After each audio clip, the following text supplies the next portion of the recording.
You gotta watch this. Bernie Moreno putting the shame into Bernie Sanders. Bernie versus Bernie. And it's great. People are struggling. What's the solution? Well, obviously, the solution is to give massive tax breaks to the rich and make a very bad situation even worse. It is apparently not good enough that the top 1% today own more wealth than the bottom 90%. That is rather phenomenal. But in my Republican colleagues' eyes, the wealthy and the powerful need even more help. 1% owning more wealth than the bottom 90%, just not good enough. We could do better than that.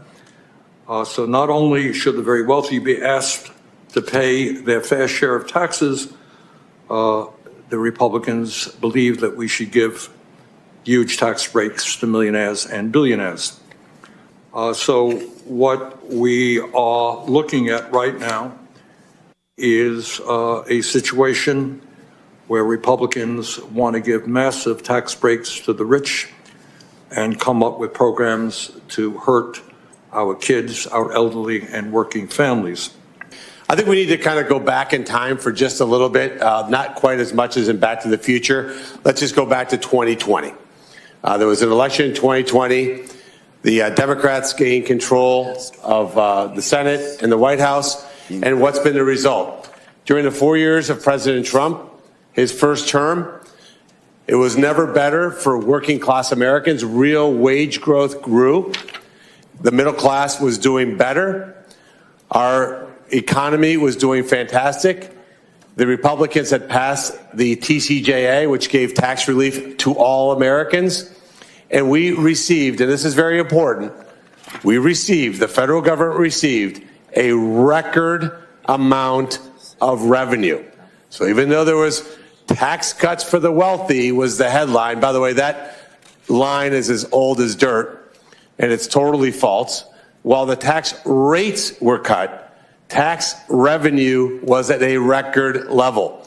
It would be fascinating if there was just one Democrat that acknowledged that we received a record amount of revenue in the federal coffers. Do you think to yourself, well, wait a second. Like, I'm a business guy. Like, if my revenue was at an all-time high and I was losing money, I'd say we have a huge expense problem. Like, oh my God, how could I get record revenue and yet have record deficits? Why?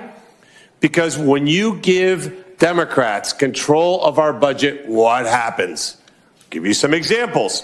When my colleagues talk about how they defend the working class, I think the working class spoke pretty clearly on November 5th of 2024 and said, thank you, but no thank you. So what can happen in my old world of owning car dealerships? Mr. Chairman, you could walk into one of my dealerships, be a multimillionaire, pick out a beautiful custom-made Rolls-Royce Spectre where the audio system upgrade is $21,000. The logoed headrest in the back seat are $1,500. The umbrella with a logo could be 10 grand. You can lease that car. And thanks to the amazing and remarkable policies from the Democrat Party, the federal government will give you a check for $7,500. Think about that for just a second. That is a bill that became law called the Inflation Reduction Act, giving Rolls-Royce lease customers $7,500 lowers inflation, and every one of them voted for that bill. How did that bill become law, you ask? Did it get 60 votes? Rigorous debate? No. They did it through reconciliation. And Kamala Harris broke the tie-breaking vote so that multimillionaires could have their fifth vehicle parked in Palm Beach with a check for $7,500 thanks to the U.S. taxpayer.